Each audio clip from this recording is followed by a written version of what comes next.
So let's take a look at how you can add rows to your WordPress page or post with Beaver Builder. So what we're going to do is we are going to pick one of the page which we can use for adding the rows.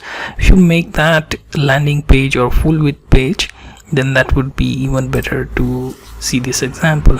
So I have Genesis framework theme here, and I have set my page for full width page, so it will be easy for me to work without sidebar and footer.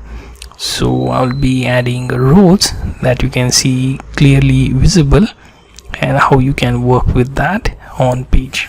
Okay, so launch Beaver Builder, and here basically what we will do is, once our Beaver Builder is loaded, okay, so here you click on plus sign and drop your rows that you wish to add to this page. So let's say I want to drop 3 columns, so I'm going to drop it here.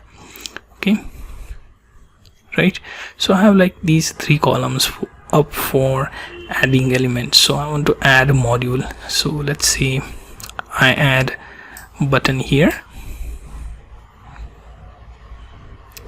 right, and it says click here. Then I can add, let's say, another button here.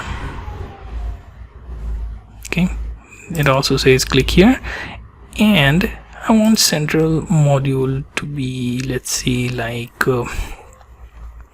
photo.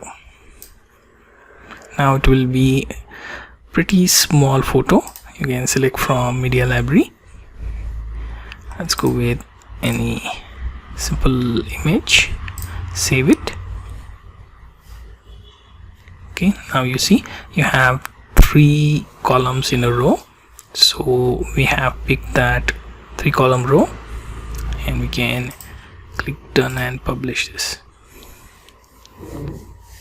Okay, and here you see your changes for the rows on page is now live. So you get the idea how to add new rows into your WordPress page or post with Beaver Builder.